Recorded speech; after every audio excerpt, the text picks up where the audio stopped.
আদালতের সাবেক বিচারপতি মানিকের উপর ডিম জুতা নিক্ষেপ। সুপ্রিম কোর্টের আপিল বিভাগের সাবেক বিচারপতি এএসএম শামসুদ্দিন চৌধুরী মানিককে আদালতে নেওয়া হয়েছে। শনিবার বিকেল 4:10 সিলেটের জুডিশিয়াল ম্যাজিস্ট্রেট 1 আলমগীর হোসেনের আদালতে তাকে তোলা হয়।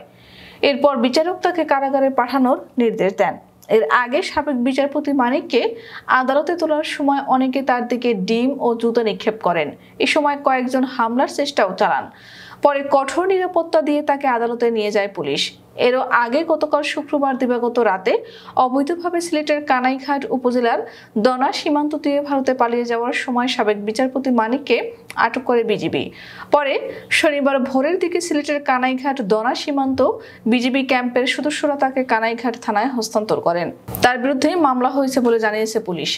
বিজিবির 19 ব্যাটালিয়নের অধিনায়ক লেফটেন্যান্ট কর্নেল আসাদুল নবী বলেন, অবৈধভাবে ভারতে পালানোর সময় দনা সীমান্ত থেকে আমরা তাকে আটক করেছি।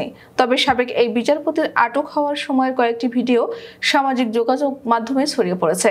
এক ভিডিওর কথোপকথনে জানা যায় তিনি সীমান্ত পাড়ি দিতে সক্ষম হয়েছিলেন এবং তিনি টাকা পয়সা মোবাইল খুঁয়েছেন। পাশাপাশি বিধ্বস্ত চেহারা এবং কাপড় চোপড়ের অবস্থায় মনে হয়েছে তিনি মারধরেরও শিকার হয়েছেন।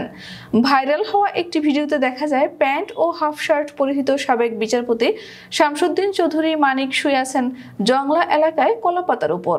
তার কোলের কাছে একটি টুপি, মুখে কয়েকদিনের না কাটা দাড়ি, পাশে রয়েছে ছোট কয়েকটি পোটলা। ওই ভিডিওতে তাকে বলতে শোনা যায়, আমি তোমাদের পয়সা দিয়ে দেব। ক্যামেরায় দেখা না যাওয়া একজনকে তখন বলতে শোনা যায়, আচ্ছা ঠিক আছে। বিজিবি সদস্যদের জিজ্ঞাসাবাদের অপর একটি ভিডিওতে দেখা যায় মানিকের গলায় একটি গামছা যেটা ধরে রেখেছেন একজন বিজিবি সদস্য। তখন জানতে চাওয়া হয় বাড়ি কোথায়। তিনি উত্তর দেন বাড়ি মুন্সিগঞ্জ। নাম জিজ্ঞাসা করলে বলেন, আমার নাম বিচারপতি শামসুদ্দিন চৌধুরী মানিক। বিজিবি সদস্য তাকে প্রশ্ন করেন, আপনি ইন্ডিয়া পালাইছেন কেন বলেন।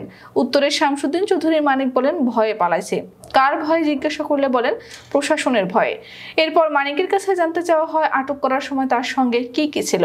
উত্তরে তিনি বলেন, তার সাথে ছিল ব্রিটিশ পাসপোর্ট, বাংলা পাসপোর্ট, টাকা আর কয়েকটি ডেবিট ও ক্রেডিট কার্ড। আরেক প্রশ্নে তিনি বলেন, শুক্রবার আটক হওয়ার সময় 40,000 টাকা ছিল তার সঙ্গে।